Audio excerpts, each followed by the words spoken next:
Imagine being able to walk into any room, any social situation, and feel completely at ease without that inner voice judging your every word. Today, we're exploring what Carl Jung, one of history's greatest psychologists, discovered about social anxiety, a phenomenon that traps millions of people in their own minds. What you'll discover in the next few minutes could literally transform how you interact with the world and free you from the invisible chains of social fear. If this is your first video on the Inner Mirror channel, make sure to subscribe right now, hit the notification bell, leave a like, and share this content. I promise to reveal profound insights that will completely change your understanding of social anxiety and how to overcome it using Jungian psychology principles. Social anxiety is far more than simple shyness. It's a deep and persistent fear of social situations where the individual fears being judged, negatively evaluated, or humiliated. For Carl Jung, this fear has roots much deeper than superficial insecurities. It emerges from the darkest caves of our collective unconscious. Jung understood that when we feel paralyzed in social situations, we aren't just reacting to the present moment. We are, in fact, being dominated by primordial archetypes and shadows that inhabit the depths of our psyche. The archetype of rejection, perhaps one of humanity's oldest, connects directly with our tribal survival instinct. In primitive times, being rejected by the group meant almost certain death. This ancestral fear of exclusion is encoded in our psychic DNA, automatically activating in situations where we feel we might be judged. Jung called this phenomenon the exclusion complex, a set of memories, emotions, and behavior patterns that activate when we feel socially threatened. When you feel that tightness in your chest before speaking in public, or that sensation that everyone is looking at you when entering a crowded room, it's not just your insecurity speaking. It's an ancient protective mechanism trying to prevent you from being expelled from the tribe, even if that tribe is now just your colleagues or strangers at a party. Jung identified something crucial about social anxiety. It intensifies when there's a dissociation between our conscious ego and repressed aspects of our personality, what he called the shadow. When we reject parts of ourselves that we consider unacceptable, these repressed energies manifest as social anxiety. Sociophobia, the clinical term for intense social anxiety, represents the exaggerated fear of others' scrutiny. Jung understood that this fear reflects a relentless inner judgment that we project onto others. It's not that we're really being judged so harshly. It's that we're projecting our own inner judge onto the looks and expressions of others. This Jungian analysis shows us something surprising. Social anxiety isn't about others, but about our relationship with ourselves. It's a symptom of an inner division, where authentic parts of our personality have been repressed, creating an identity vacuum that we fill with defensive personas. The concept of persona is fundamental to understanding social anxiety. Jung defined the persona as a mask we wear to present ourselves to the world. For people with social anxiety, this persona becomes rigid and fragile, an artificial construction that fears being discovered as inadequate or fraudulent. Behind this perfectionist persona lies a deep fear. What if they discover who I really am? This is the true essence of social anxiety, the fear that our authenticity will be rejected. This creates a vicious cycle. The more we hide behind the persona, the more disconnected we feel from our true essence, and the more anxious we become. The first step to overcoming social anxiety, according to Jung, is recognizing this mechanism. When we understand that we're projecting our own fears onto others, we begin to realize that most people are too busy with their own insecurities to judge us with the rigor we imagine. Jung observed that social anxiety manifests differently in different personalities. For introverts, it tends to emerge as complete social withdrawal, avoiding social situations at all costs. For extroverts, paradoxically, it may manifest as excessive social behavior, talking too much, or constantly trying to please. All strategies to divert attention from inner vulnerability. The key to understanding social anxiety through the Jungian lens is realizing that it represents an imbalance between the inner and outer worlds. Our modern society, with its emphasis on image and social media, greatly amplifies this problem, creating an environment where social comparison is constant and merciless. When we feel socially anxious, we're essentially experiencing what Jung would call an inflation of the shadow archetype, a state where our deepest fears take on exaggerated proportions, dominating our consciousness and distorting our perception of social reality. In the next part, we'll explore how social anxiety manifests in our daily behavior and how it can be understood as a portal to deep self-knowledge. We won't just understand social anxiety, we'll learn how to transform it into a powerful tool for personal growth. What makes social anxiety so powerful is that it operates largely below our conscious awareness. Jung believed that until we face our shadow, those disowned parts of ourselves, we remain prisoners of our own unconscious patterns. The shadow carries everything we've rejected about ourselves, and in social anxiety, it's these rejected qualities that we fear others will see and judge. Jung once wrote, "The shadow is a moral problem that challenges the whole ego personality." When we experience social anxiety, we're essentially experiencing the tension between our carefully constructed persona and the shadow qualities we've tried to suppress. This internal conflict creates a profound state of psychological discomfort that manifests as social fear. One of the most revealing aspects of social anxiety is what Jung would call the projection mechanism. When we're socially anxious, we unconsciously project our own self-judgment onto others. We assume they see us as we secretly fear we are, inadequate, awkward, or somehow deficient. The harsh judge is actually within us, not in the eyes of others. This projection mechanism leads to a distorted perception of reality.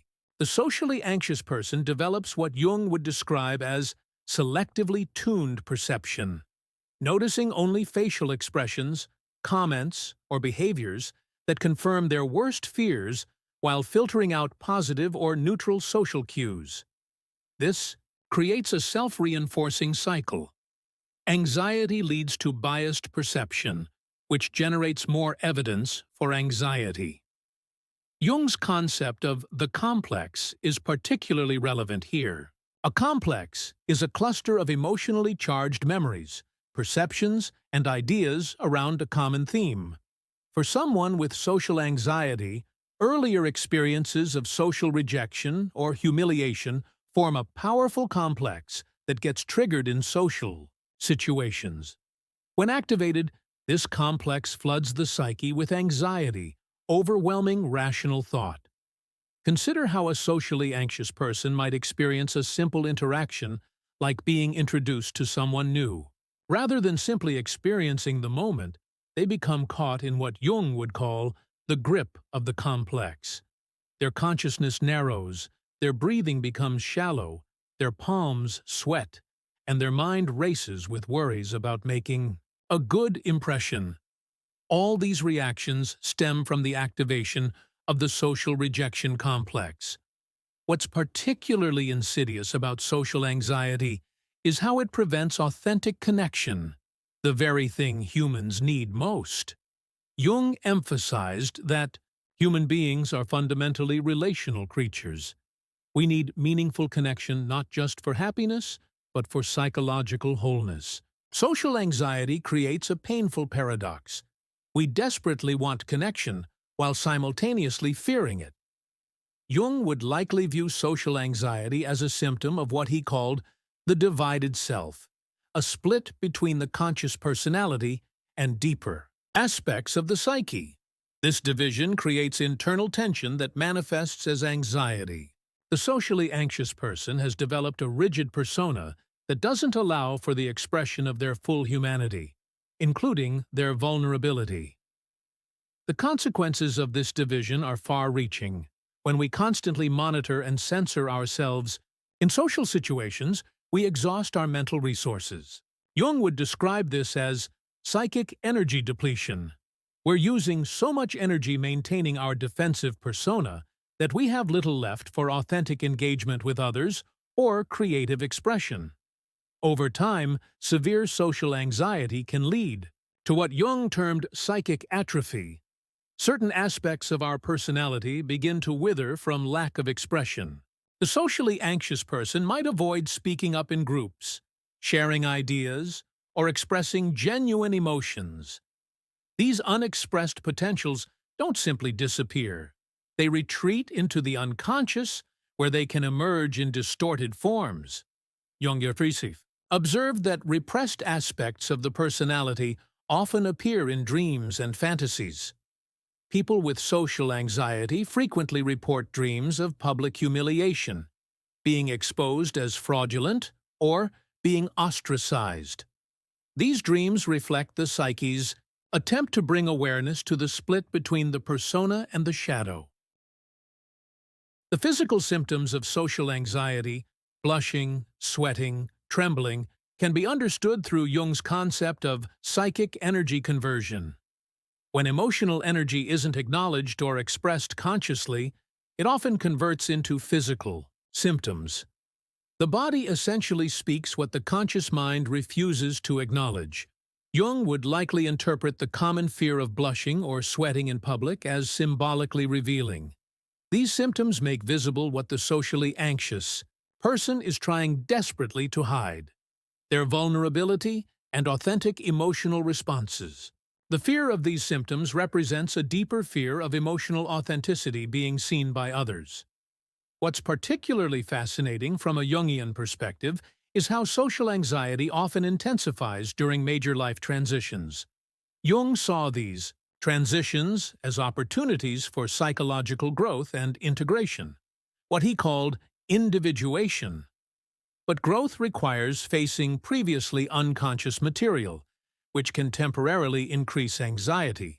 For example, many people report their social anxiety worsening during adolescence, when starting college, beginning a new career, or entering a committed relationship.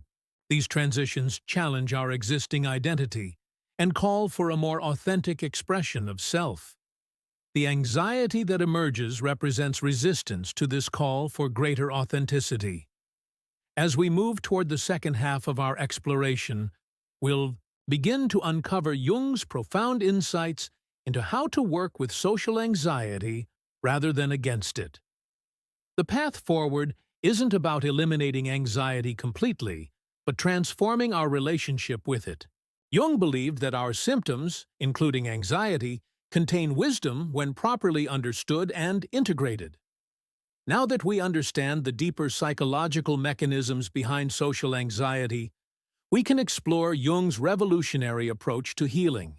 Unlike modern therapeutic approaches that focus primarily on symptom reduction, Jung was interested in something more profound: the integration of the divided self and the realization of our authentic potential. Jung believed that symptoms like social anxiety were not merely problems to eliminate, but communications from the deeper psyche. He famously stated, "The neurosis is an attempt at self-healing." If we listen carefully to our anxiety, what might it be trying to tell us? From a Jungian perspective, social anxiety often signals that we've been living according to external expectations rather than our inner truth. The first step toward freedom from social anxiety is what Jung called shadow work, the courageous process of facing and integrating those disowned aspects of ourselves. This isn't about indulging every impulse, but about acknowledging the full spectrum of our humanity. When we own our imperfections, insecurities, and vulnerabilities, they lose their power to control us from the unconscious.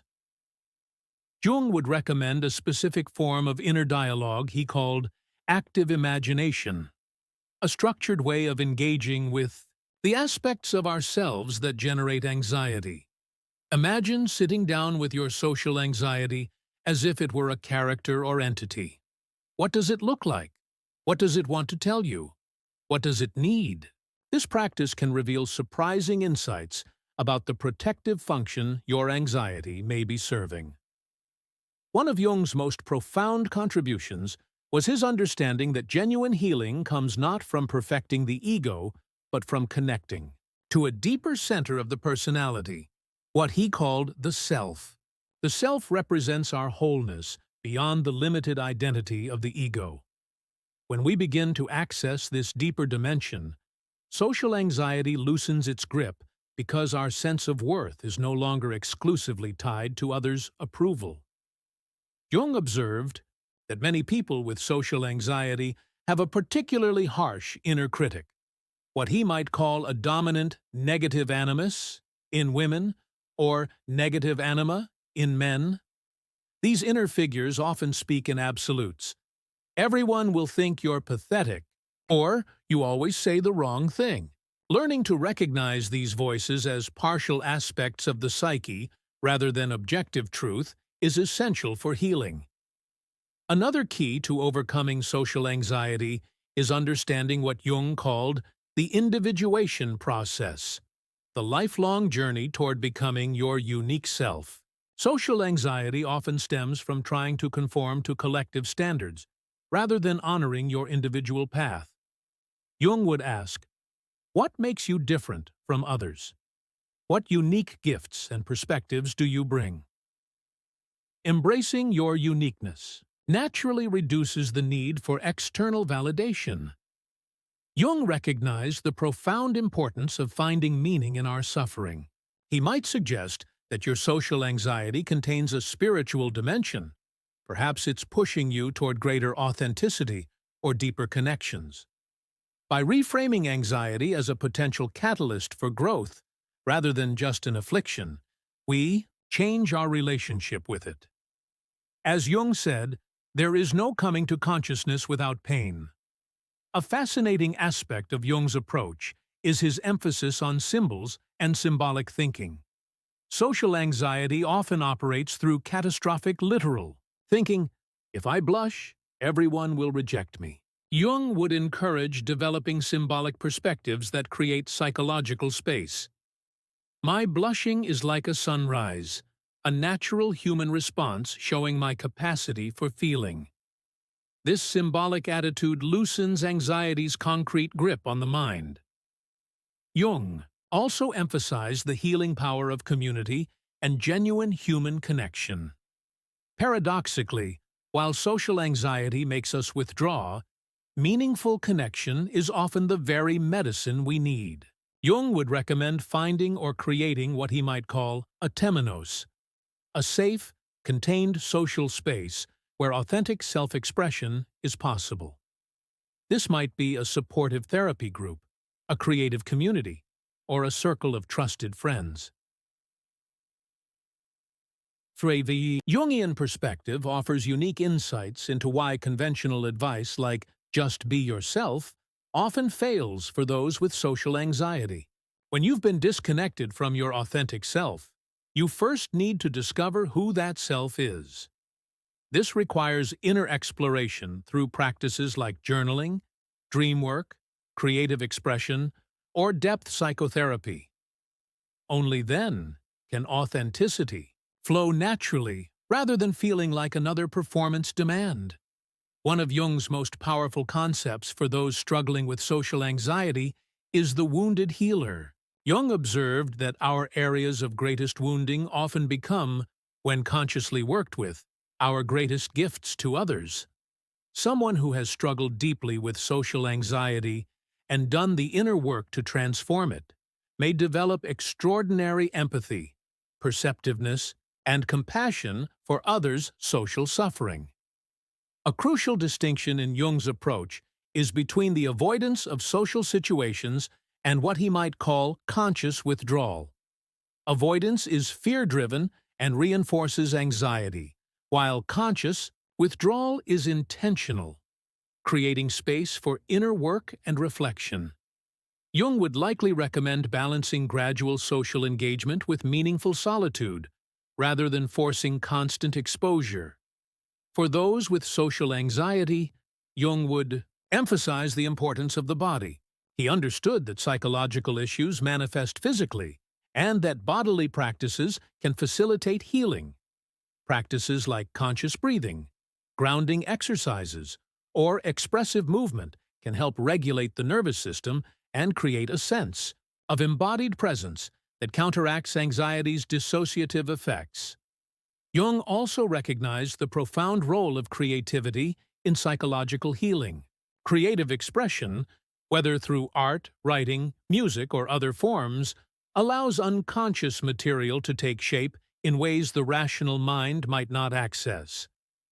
For someone with social anxiety, creative practice offers a way to externalize and work with inner conflicts while developing a stronger sense of personal voice. As we approach the final part of our exploration, we'll look at specific Jungian practices for breaking free from social anxiety's grip and cultivating authentic presence in the world. The path Jung offers isn't a quick fix, but a profound transformation. Not just freedom from anxiety, but freedom to fully express your unique being. We've journeyed through the depths of social anxiety from a Jungian perspective, examining its roots in the shadow, the divided self, and projection. Now, it's time to translate Jung's profound insights into practical steps you can take to transform your relationship with social anxiety. Jung's approach to healing was never formulaic. He understood that each person's path is unique. However, he did outline certain principles and practices that facilitate psychological integration. Let's explore how these can be applied specifically to social anxiety. Perhaps the most powerful Jungian practice for addressing social anxiety is what he called making the unconscious conscious. This begins with simple awareness, noticing the specific thoughts, images, and sensations that arise in social situations without immediately trying to change them.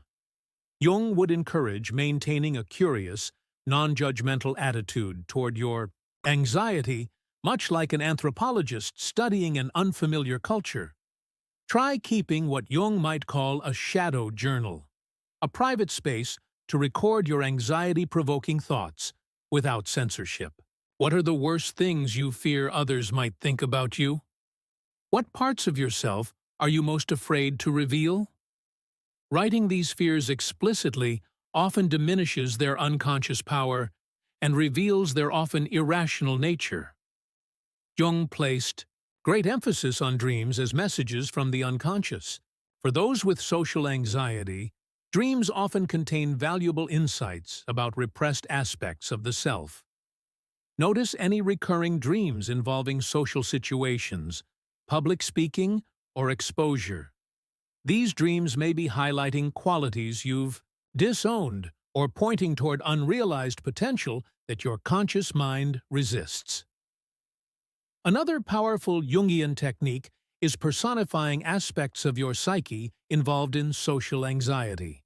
You might dialogue with your inner critic, vulnerable child, or social perfectionist as if they were distinct characters. Ask what they want, what they fear, and what they need. This practice, which Jung called active imagination, helps transform rigid psychological patterns into fluid, conscious relationships. Jung recognized the power of symbols to transform consciousness. Create or find a personal symbol that represents your social courage or authentic self-expression. It might be an animal, an element in nature, or an abstract image. Return to this symbol before challenging social situations, allowing it to evoke resources beyond rational thought. For Jung, healing often involved reconnecting with archetypal energies, Someone with social anxiety might benefit from consciously engaging with archetypes like the speaker of truth, the authentic fool, or the divine child who speaks spontaneously without self-consciousness. Reading myths and stories that embody these archetypes can activate these energies within your own psyche. Jung was fascinated by initiation rituals in traditional societies, structured experiences that facilitate psychological transformation. Create your own incremental social initiations, progressively challenging situations that stretch your comfort zone while remaining manageable. The key is approaching these not just as exposure exercises, but as meaningful rites of passage in your individuation journey. Jung also emphasized the importance of finding appropriate containers for psychological growth. This might mean working with a skilled therapist trained in depth psychology, joining a supportive group, or creating sacred time and space for inner work. Strong containers allow us to safely experience the vulnerability necessary for authentic connection. A crucial insight from Jung is that healing involves accepting polarities rather than attempting to eliminate one side. Instead of trying to become never anxious, work toward holding the tension between vulnerability and strength, visibility and privacy, connection and solitude. Jung called this the transcendent function, the capacity to embrace apparent opposites. Jung noted that synchronicities, meaningful coincidences, often appear at significant points in our psychological development. As you work with your social anxiety, remain attentive to unexpected encounters, surprising opportunities for connection, or recurring themes that appear across different contexts. These may offer guidance for your unique path forward. For those with social anxiety, Jung would likely emphasize the importance of finding your authentic voice, not just metaphorically, but literally. Practices that involve speaking, singing, or vocalization can help reclaim this fundamental expression of selfhood. The quality of your voice often reflects your comfort with self-expression and improves as you become more psychologically integrated. Jung understood that genuine liberation comes not from controlling the environment, but from transforming our inner relationship with experience. Rather than trying to eliminate anxiety completely, focus on developing what Jung might call symbolic capacity, the ability to experience anxiety as energy moving through you rather than a definition of who you are. An essential aspect of Jung's approach is reconnecting with the body's wisdom.